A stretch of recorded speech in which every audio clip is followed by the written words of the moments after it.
A unidade 3 trata da gestão ambiental e a intervenção do Estado na economia, nas atividades econômicas de um modo geral, né?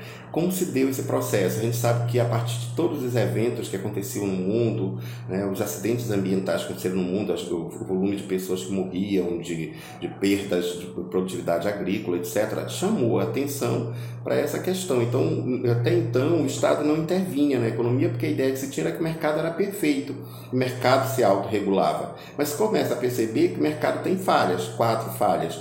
Uma das falhas é as externalidades, ou seja, e uma das externalidades, por exemplo, que nós estamos nos referindo aqui, é a poluição, de certa maneira. Então, não era internalizado, não havia uma preocupação, os custos não eram internalizados no processo produtivo e não havia uma preocupação com essa questão. Simplesmente as externalidades, ou vamos pensar de uma maneira mais prática, os resíduos do processo produtivo eram lançados em qualquer lugar, tanto que vocês veem aí exemplos de rios na Europa que foram poluídos, nos Estados Unidos, no próprio Brasil, inclusive no estado de São Paulo. No nosso caso, da nossa poluição na cidade de Manaus, nos igarapés, é uma questão que não é industrial, mas a gente vê no mundo, a gente viu várias experiências, não estou falando só de águas, de rios, de mares, de lagos, eu estou falando de poluição de solos e a própria poluição do ar, né? E a gente sabe que tem um incremento aí da camada de gases de efeito estufa que vem acarretando provavelmente um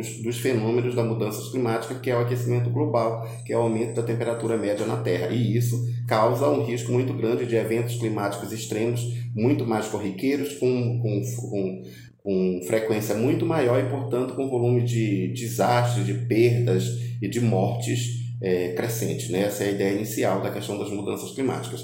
Mas aí o Estado começa então a intervir, acaba aquela ideia da mão invisível, né? De que o mercado ele era perfeito, ele não é perfeito, então o Estado começa a intervir porque ele não foi capaz de se autorregular. Né? Evidentemente que hoje é uma discussão muito grande no fato de que o Estado é muito regulado, intervém demais, as atividades econômicas regulam demais, e isso atravanca o desenvolvimento econômico. Isso atrapalha, de certa forma, ingessa. Bem, isso é, em parte, verdade, mas não é o objetivo da nossa disciplina. O objetivo dessa disciplina é entender de que maneira que o Estado iniciou esse processo de intervenção e por quê. Então, para controlar a poluição, os estados nacionais no mundo inteiro, na década de 70, começam a produzir alguma legislação, que é a maneira que o Estado tem para intervir através de leis, normas, né? De decretos, etc. e tal. Um dos primeiros países a construir uma lei ambiental foi os Estados Unidos, aí depois veio outros países no mundo. Nós, se não me engano, nós começamos a nossa Código Florestal lá na década de 70, até que em 1981 construiu-se a Política Nacional de Meio Ambiente do Brasil. Evidentemente que ela vem sendo evoluída e modificada porque novos conceitos à luz da ciência vêm surgindo, novas necessidades também vêm surgindo. E aí a gente sabe que também é uma legislação que foi criada em 1981, mas a nossa Constituição só vem em 88, um ano depois que se publica, né, a ideia do desenvolvimento sustentável, que ele nasceu em 87. Então, a gente está falando de um cenário que vai evoluindo aos poucos, ele só vai se consolidar no final do século passado. Porque em 1992 acontece a grande reunião no Rio de Janeiro, que é a ECO 92, e ali se produz um documento chamado Agenda 21, que vocês já viram na unidade anterior. É como se fosse uma carta de recomendação, um guia orientativo. Na realidade, a gente está falando de diretrizes, né? Não é um tratado internacional, mas são diretrizes de como que a gestão ambiental deveriam acontecer nos países no mundo inteiro, porque a gente precisava buscar uma referência, não havia uma referência, sabia apenas que o Estado que deveria intervir. O Estado que eu me refiro aqui é a instituição política e social.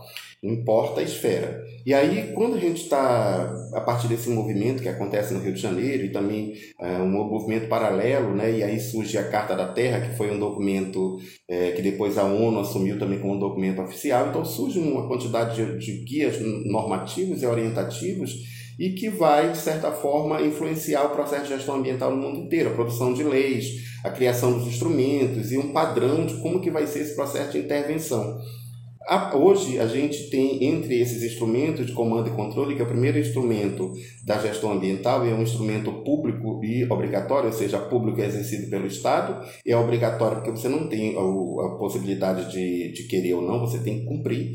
Ele tem alguns instrumentos, entre eles tem um dos instrumentos muito conhecidos são as licenças ambientais. Uma atividade econômica, você precisa pedir uma licença ambiental, e ela tem 3 fases. Aí nós temos também, e aí tem material na sala, inclusive, que pode ajudar a explicar sobre isso. Nós temos o zoneamento econômico ecológico, a própria educação ambiental, que ela é indireta, mas ela é também um instrumento de comando e controle, portanto é um instrumento do Estado, que de certa forma ela visa modificar, ela visa atender e a conseguir resultados no tempo e no espaço, que vão modificar inclusive comportamentos e a própria cultura. E temos as unidades de conservação, que também é um instrumento indireto de comando e controle. Mas nós temos outros muito conhecidos, o EIA, que é o Estudo de Impacto Ambiental, o RIMA, que é o Relatório de Meio Ambiente, de Impacto do Meio Ambiente, e assim por diante. Bem, então esses instrumentos são a maneira como o Estado encontrou, né, e consolidou a gestão ambiental, ou seja, a intervenção no processo, na economia, no processo produtivo.